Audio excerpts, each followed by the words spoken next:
Good afternoon. My name is Daniel Young, and I'm the owner and founder of Adaptive Perspective and the Adaptive Perspective social media platforms. And I am back with another meme review. And be honest, I'm somewhat taking a chance. We've got the maybe hurricane in the Gulf Coast impacting weather and Wi-Fi issues, and those same weather issues are making my cat go nuts. So maybe you'll see him, maybe not.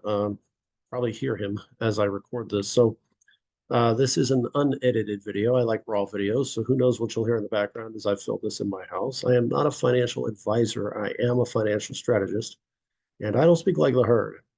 Try to be completely transparent.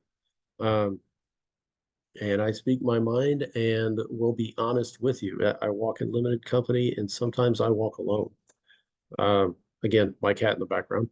If you've seen any of my previous videos, you know that I love strategy and specific targeted strategy because that is key. Because I'm going to keep sifting these financial memes using our investment strategies along with some everyday down-to-earth common sense.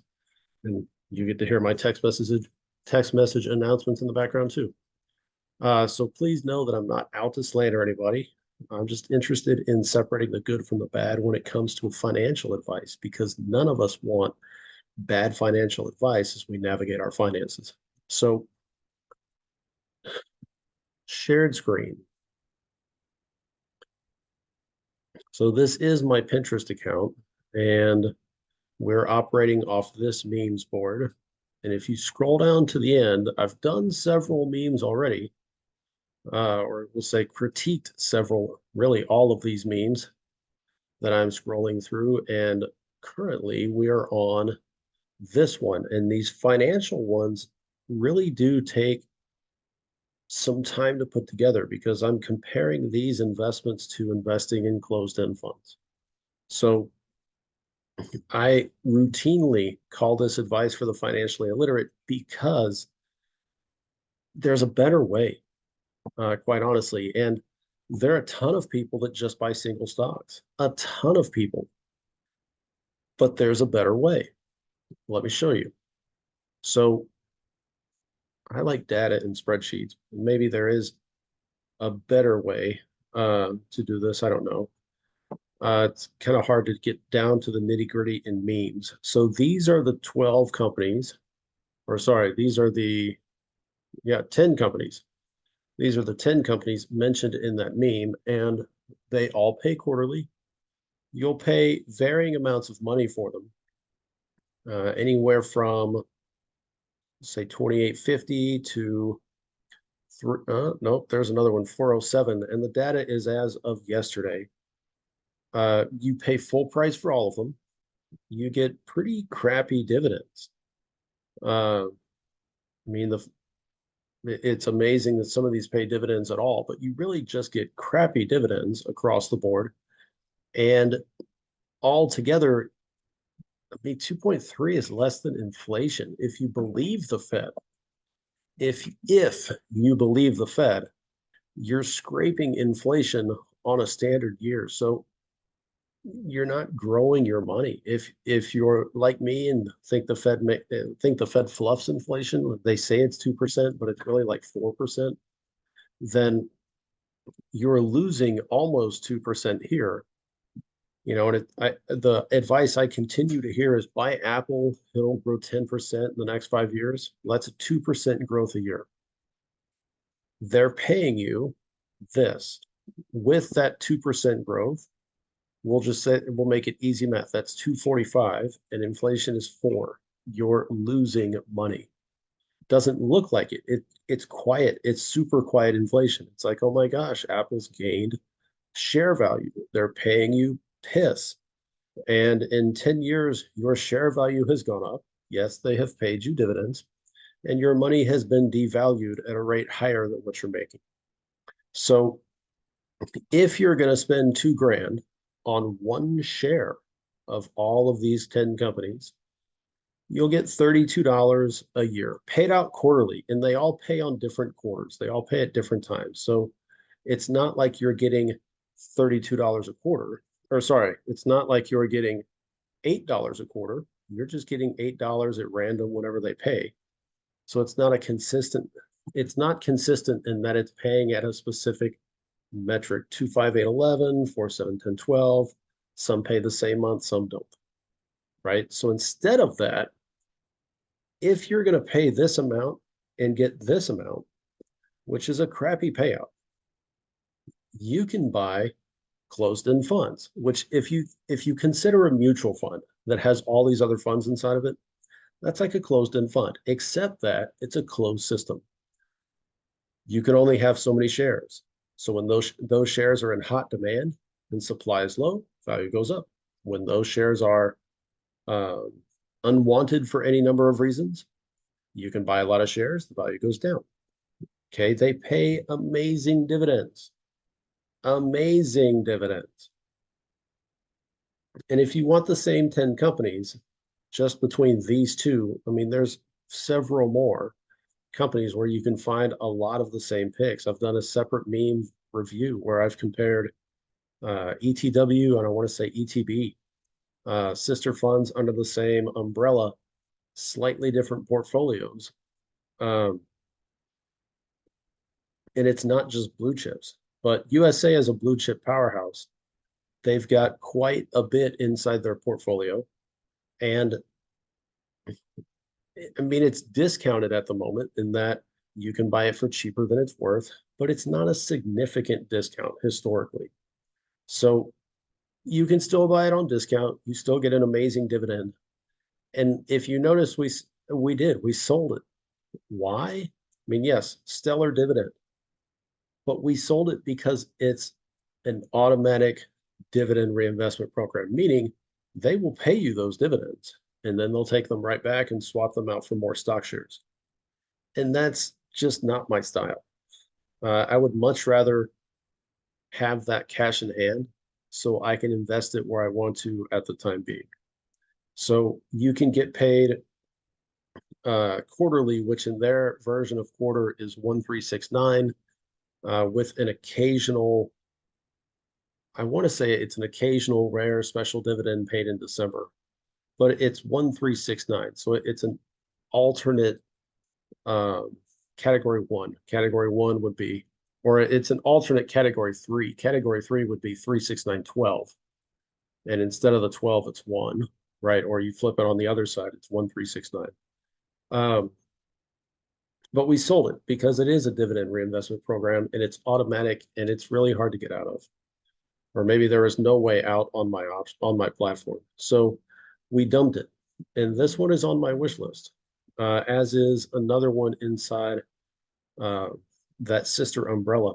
You pay a little bit more for it, which means you are going to lose a little bit on the overall annual yield. But 09 to 91, that's really not that much difference. And for the same amount of money, you get a ton of shares and you get a ton of access, right? So in USA, you get 6 of those 10.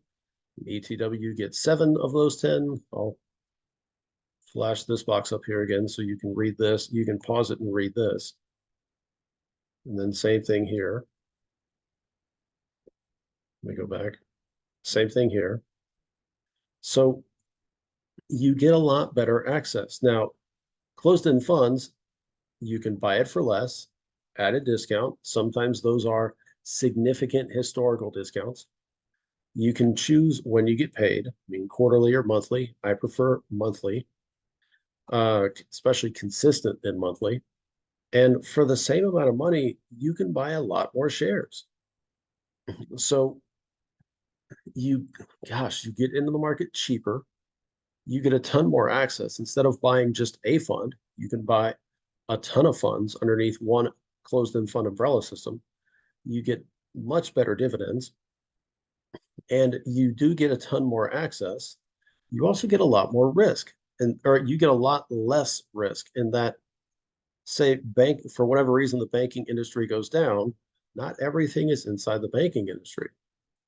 I mean, you have mainstays like Coke, Pepsi, uh, John Deere, Cat, Starbucks, Microsoft for tech and AI, but it's a lot of different companies with a lot of different consumer boxes they fit in. So if any one industry does bad, you're still being supported by all those others, which if you only ever invested into Bank of America, as the banking industry fares, so you fare. Whether share value goes down or up, you're beholden to whatever that is. But if it goes down here, then it's just one among many. So it's a lot less risk. So you get better buy-in, cheaper buy-in, better access, less risk, and crazy dividends. So why not use a closed-end fund? Gosh, why not use a closed-end fund? So that's why we've completely changed our portfolio, which I talk about our portfolio and closed-end fund options and buying strategy on the weekend. But our retirement portfolio, our self-managed retirement portfolio, both in the individual account and in our Roth account, is entirely closed-end funds. Um, yeah, so if you want to watch those videos, check out my portfolio. I want to say it's a portfolio playlist, but it's weekly closed-end fund reviews where I sift through all the closed-end funds and integrate our strategy into those options. So you can buy individual funds and pay a chunk of change and not get much for it. And honestly, I consider it a lot more risk to just be into single stocks. Or I would, me personally, and why I continue to advocate for closed-end funds is because it's the polar opposite of that.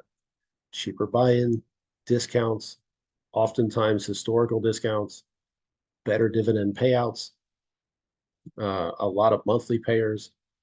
Our individual account, I think our individual portfolio annual yield is above 10, and our Roth account annual yield is above 12 right now.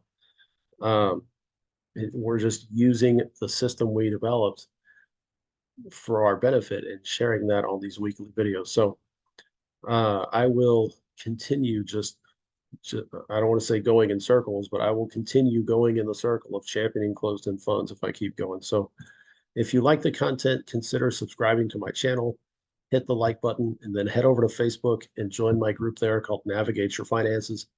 Uh, it really is your choice. I'm not going to tell you. I'm not going to tell you, or I'm not going to tell you where to put your money. And quite honestly, I don't want you to give me your money to invest for you. I want to teach you how to use the system to your benefit. And I want to give you the same information we're using to make our choices. So uh, spend your money where you will, invest it where you will.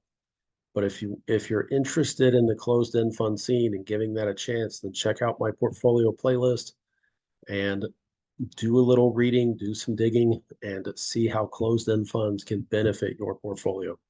So whatever you have planned, same advice as always, that will not happen on its own.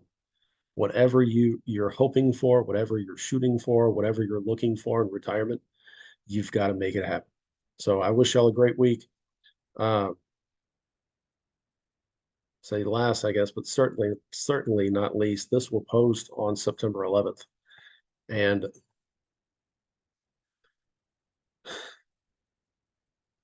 that's a very fateful day. It's hard to make anything not September 11th related post on September 11th.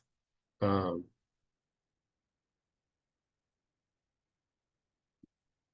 Me personally, I want to stay on schedule and release my videos on schedule. It helps me be accountable to me of what I'm posting and the frequency of what I'm posting. But September 11th, it's a deep dive in a rabbit hole. But at the crux of it, Americans still lost their lives. So I don't know where you were September 11th. I don't even know if you were born September 11th. You'll be hard pressed to find a lot of information on YouTube. Um, if you're interested in that, I can give you some information. Uh, but past the rabbit hole and past the politics and past everything else, we remember the Americans who lost their lives and the damage that was done to our country that day and the subsequent damage that was done through the Patriot Act and the uh, ongoing illegal surveillance of Americans. So think back to what happened, remember the people who died, and quite honestly, do what you can to help the country be a better place going forward. So I wish you well. Hope you have a great week, and I will see y'all on another video. Bye bye.